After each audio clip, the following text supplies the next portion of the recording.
Hey, I'm Frank Licari, and today we're exploring the town of Palm Beach. Now, although it's home to some of the most exclusive addresses in the world, this island is surprisingly accessible and fun. We'll play the back nine at a place where the golf course is just as spectacular as the view. We'll ride through a scenic bike trail on a bicycle built for two. And we'll visit a pharmacy that houses an 82-seat classic soda fountain. That's all on this episode of On the Town in the Palm Beaches.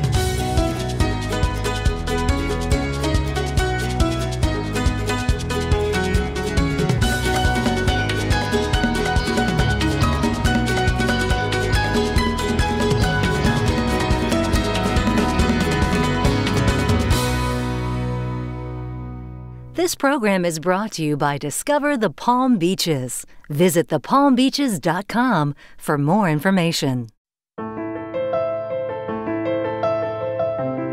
Did you know that Henry Flagler was responsible for most of the agriculture and tourism in the Palm Beaches? Heck, most of Florida. So as we explore the town of Palm Beach, you'll see his fingerprints on all of the landscape. Our first stop today is Flagler's grand estate, Whitehall, home of the Flagler Museum.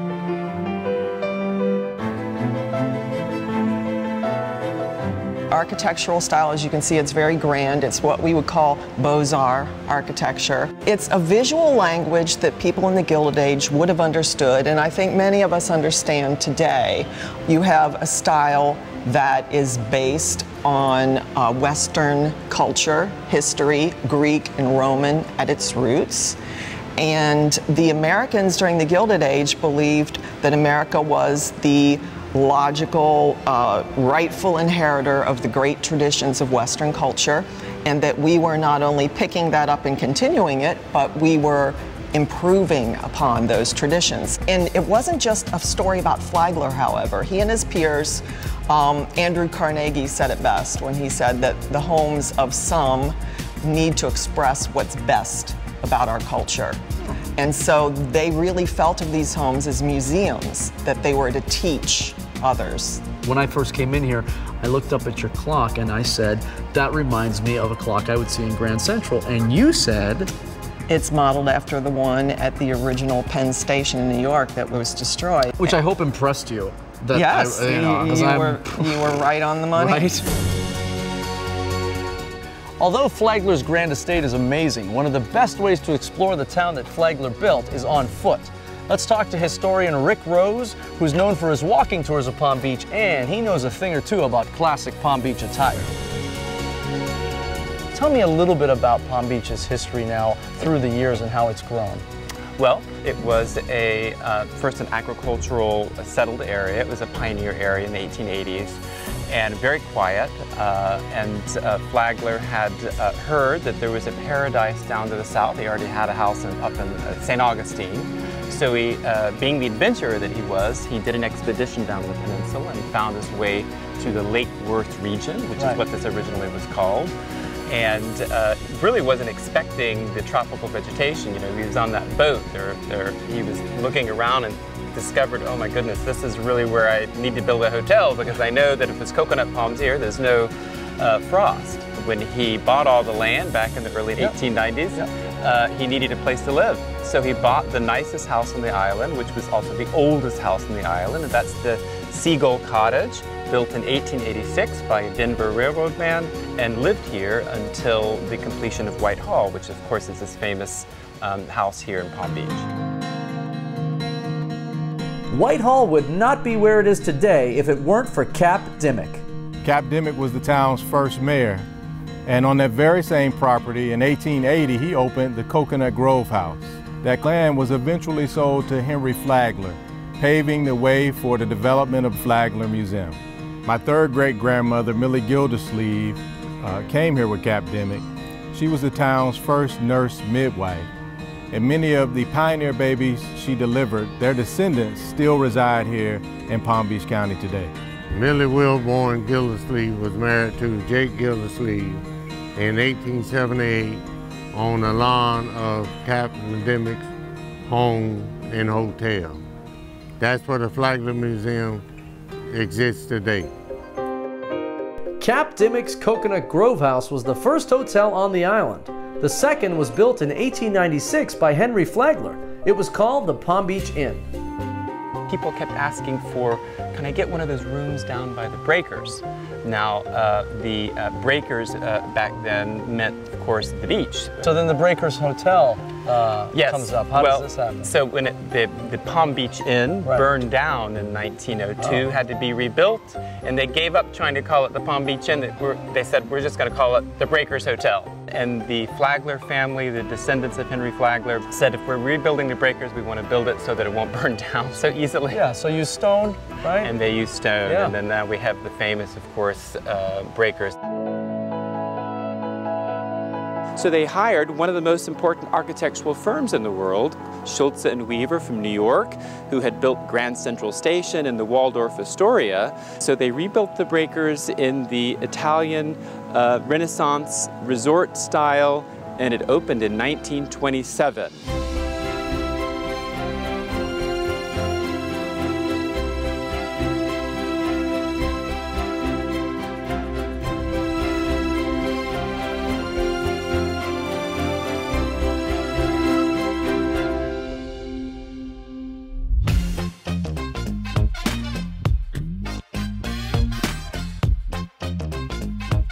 I go to buy toothpaste, and I see people eating, and you're serving drinks. What is going on around here? Well, Greens has been around for, this is its 80th year. 80 years? You look fantastic. Yeah, I look great for 80-something Wow. years old, right? It's unbelievable. You started young. I've been running it since 1993. And apparently doing a really good job of it, because we've heard a lot of people talk about it, and they come in here for everything. Lunch, breakfast, dinner, doesn't matter. We have customers that come in here every day, order the same thing every day. As they're walking in, the girls are getting their drinks and putting it at the table. Right. Because they only sit in the same spot all the time. You're known for your milkshakes. Absolutely. Well, I happen to be known for enjoying a milkshake. Okay, what flavor you like? Vanilla, chocolate, strawberry, coffee, black and white? Oh, wow. Listen, let's do a coffee milkshake. Does that sound good? Yes. All right, let's do it. Frank, if you would help me. Uh-huh. Hold You want me to get this? Nope. Okay. I want you to get the chocolate syrup. This one? Yep. Okay. Pour it on top. You're selling all the things that you would find at a normal pharmacy. You're feeding them for breakfast, lunch. You're giving them milkshakes. You're rolling back prices, and you're going green.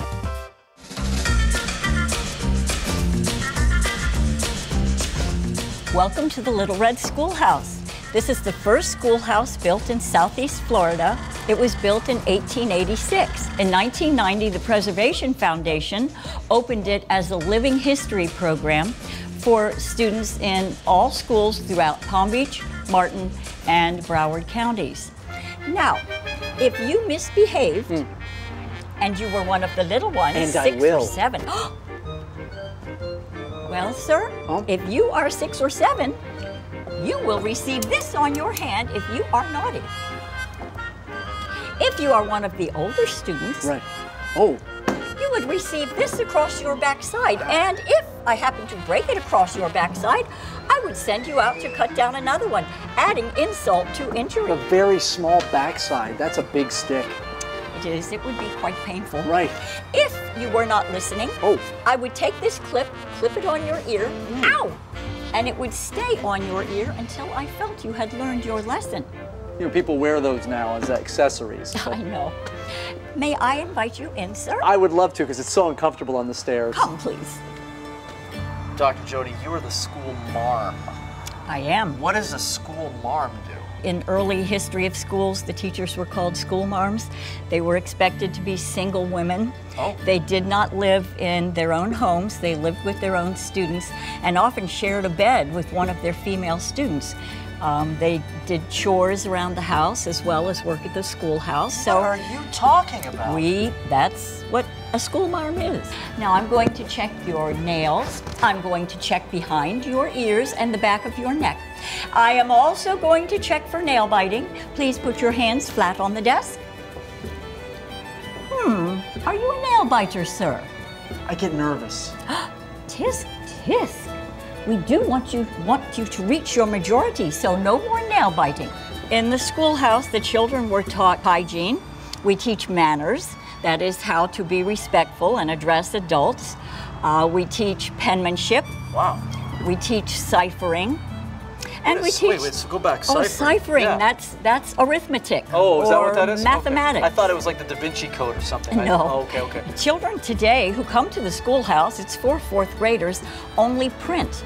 They are not required to write cursive. Oh. But in the early days of schooling, there was no manuscript. It was all cursive from the very beginning.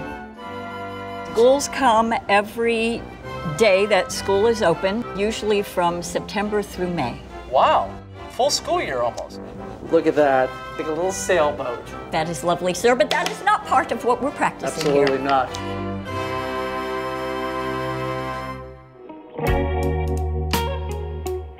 One of the best things about the Little Red Schoolhouse is its location. It sits right on the beach at Phipps Ocean Park. So you can put the books away and get ready to play. To the north, beachgoers relax on Golden Sands, while the south end of the park is all about tennis. There are 6 full courts, all with ocean views. If you need more sand, flip-flop your way to the Midtown Municipal Beach. Here you'll find million-dollar beach views kept seaweed-free by the town. And if the urge strikes, you're just steps away from shopping on Worth Avenue. This is the most historic part of Worth Avenue. A man named Paris Singer, the 25th child of Isaac Singer, who invented the Singer sewing machine, decided that he was going to pick up the tempo here and make Palm Beach America's Riviera.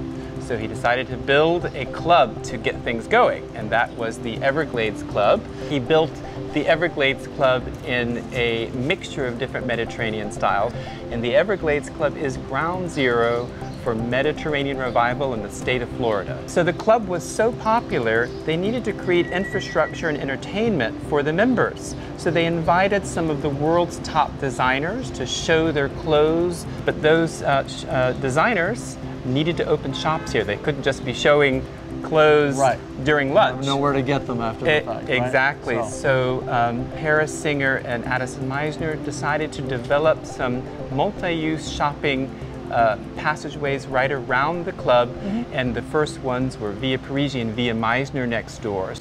Another strategy of Meisner to create the ambiance of the Mediterranean was he felt like that those villages had an old world character because everything was made by hand. Gotcha. Nothing was being made by machines. Sure. So everything was slightly imperfect. And here with the red barrel tiles, he discovered in Cuba that the farmers were making them. And of course, what determined the size of the red clay barrel tiles was the size of the farmer's wife's thigh. That became the mold. Is that right? For that farmer. They molded the tile right on the on thighs? the thigh, exactly. So they have some big women down there. I know. Obviously, these are big tiles.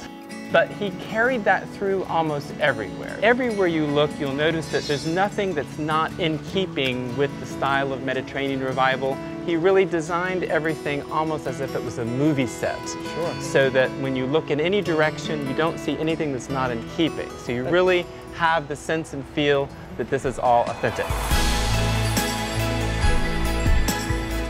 Worth Avenue is not the only place that you can stroll in Palm Beach. Here at the Royal Poinciana Plaza, they've got great shops and boutiques, 2 large courtyards where they hold live events and concerts and family days for the family and the kids, and you can rent a bike at the Palm Beach Bicycle Trail Shop.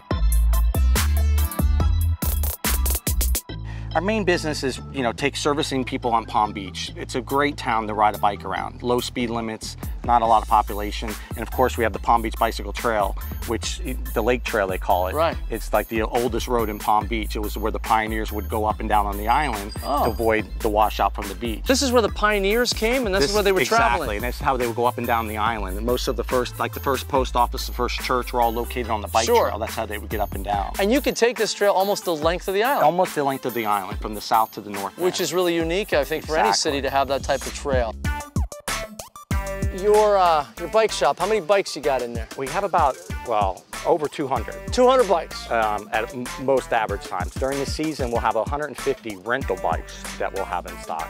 That we rent out either for people that come just do the bike trail for an hour or two, or we do have a lot of people that have family members come stay with them for extended periods of time, from a week or more. So this is a great way to see the entire sort of view, and also you're looking over at West Palm Beach over there too, right? So you can see that skyline. Yeah. Well, this is good. You're making people happy, Phil. Exactly. Being there as long as I have been, I've seen kids, I've taught kids how to ride bikes. Now they're coming in with kids. It's Right. Really, it's really, rewarding.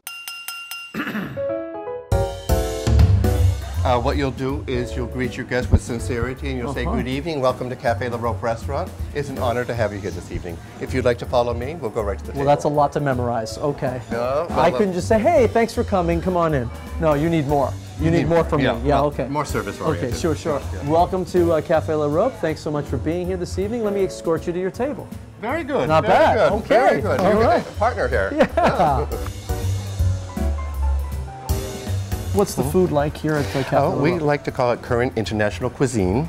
We have pastas, we have meats from veal chops to filet mignon to Dover sole, many different soups, salads. Oh my goodness. All right, so here we've got the potato galette with the smoked salmon and American caviar, garnished with egg whites, egg yolks, onions, and parsley. Wow. Okay. Oop, I lost my caviar. Oh, you can't lose your caviar. American Such caviar. an interesting taste. I've never tasted this type of dish before, so this is... Also do this as an hors d'oeuvre for during a cocktail party. We'll serve this as an hors d'oeuvre, only a bite size. That makes sense. Yeah, in one piece. You want to try the lobster salad now? You know, now that you're asking. We'll do a little bit of this. I should probably have an orange with that. Wow, that's fantastic Delicious. too. Yeah. Wow. These are things that I would never think to order. Are you guys all together? We are, yes. How are you? Hello. You're eating with her? Yeah. Yeah, met her earlier. Wonderful lady. Yeah, she was angry at the people that were late. I'm sure that wasn't anything personal.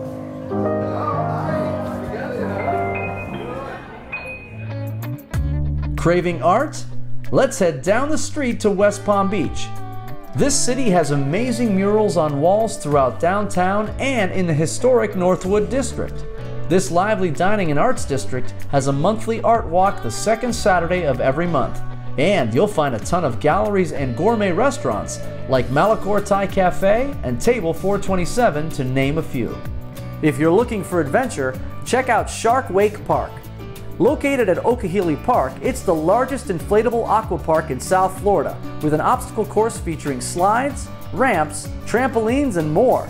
Just be prepared to get wet. If you're looking for something a little more zen, try a relaxing afternoon at Mounts Botanical Gardens. It's the oldest and largest botanical garden in the Palm Beaches. Located behind the Palm Beach International Airport, this hidden gem houses over 2,000 species of tropical and subtropical plants. And for the kids, there's the South Florida Science Center and Aquarium. It has exhibits where kids can use their imaginations learning about wonders of the world and discovering lots of new and fun things. There's even a mini golf course that's been named one of the best courses across the country by the Travel Channel. Right now, let's get back to Palm Beach. I hear the deputy town manager has a surprise for me.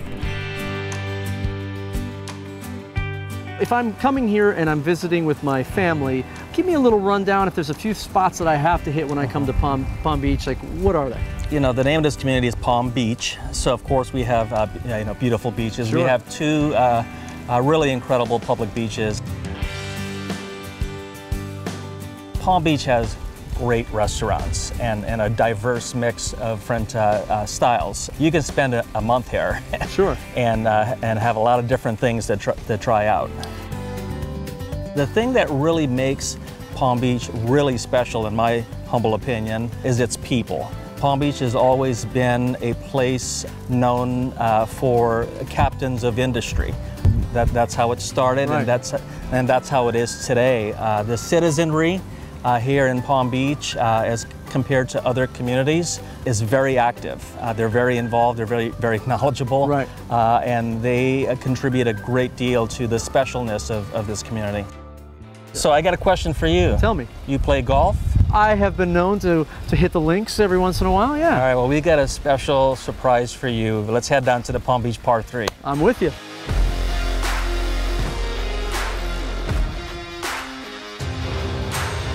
What makes Palm Beach Par 3 such a special place? Well, it's on the ocean. We have 6 holes right along the Atlantic Ocean. We have 6 holes on the Intercoastal, and it's breathtaking views. We built this fabulous clubhouse in 2014, and now it's one of the most iconic places to go to play golf in Florida. We've had celebrities from all over the world play here, And even junior phenom Alan Kournikova started playing golf here when he was 2 years old. And he's the #1 13-year-old in the world. All right, Frank, there he is. Uh-huh. Good luck to you. Oh, he's not going to know what hit him. I'm probably going to play 3 yards downhill. So 3 yards downhill. we're going to play between 98 and 96. You're going to regulate that swing to 96 to 98. That's what you're going to do. I'm going to try. Okay.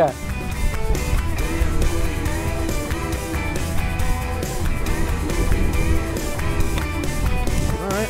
While you're gone, I'll just give this. I'll just give the club a little whirl. Okay, I'm going to put that ball right there. What do you think? Looks good. Let's get a little closer to it. Okay. How about that? There you go. Here we go. Everybody be quiet.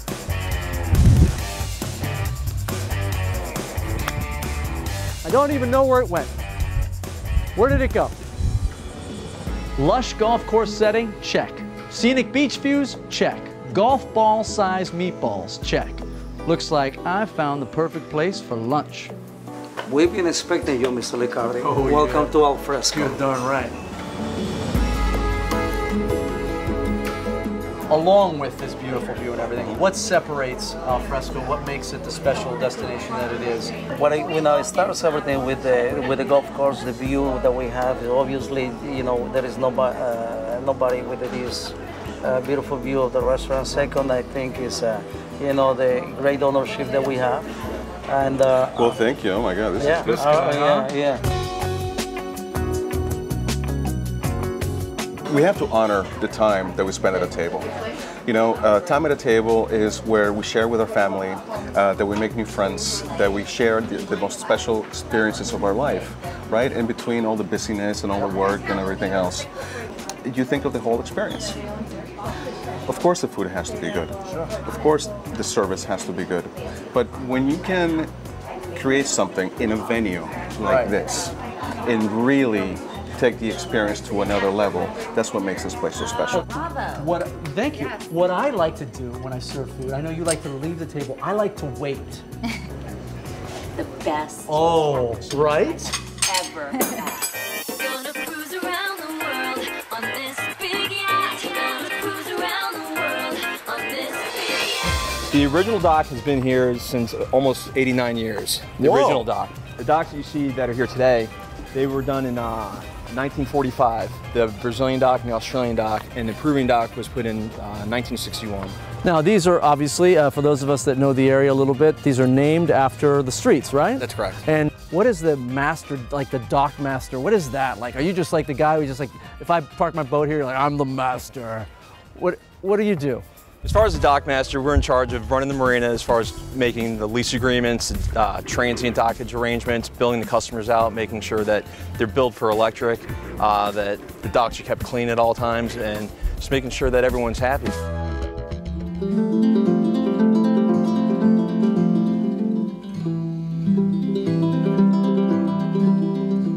Right now, we're in the middle of green and foliage. Yes. Tell me about where we are. This is our botanical garden, or what we like to call a demonstration garden. So not only is it a demonstration space, an educational opportunity, but it's also a quiet, calm. Very tranquil. Yeah, absolutely. Away from the busy, you know, society and seasonal life. Being here since 1936, we've had a great opportunity to grow over the years. Sure.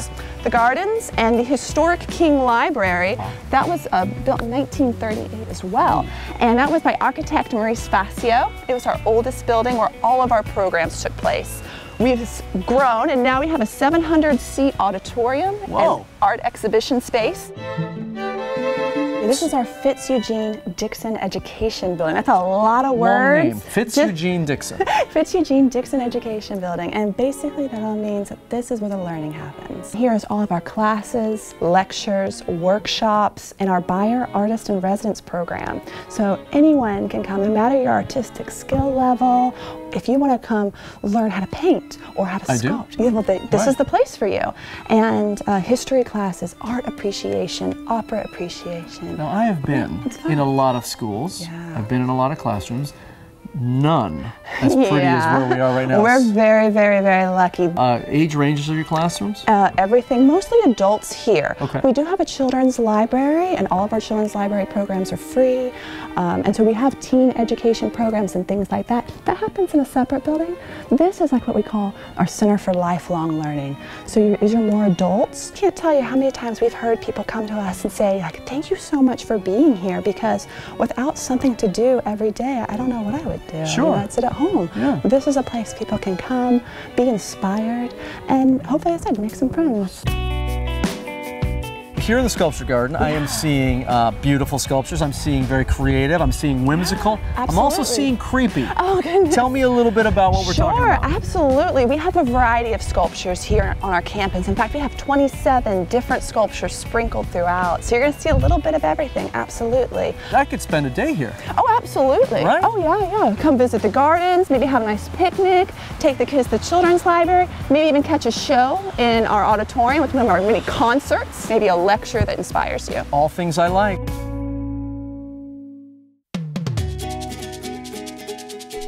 Whether you're taking in the town's breathtaking architecture, shopping on famed Worth Avenue, or having lunch on the back nine, Palm Beach has a way of making any visitor feel privileged. This island town is known for its glitzy mansions and gorgeous sandy beaches, but is inviting and accessible to everyone. I'm Frank Licari. We hope you enjoyed discovering Palm Beach and that you'll join us the next time we go on the town. So, Winston, Franklin, it is gorgeous out here. You guys come here a lot? You guys like to come out here and hang out? We'll talk later, all right?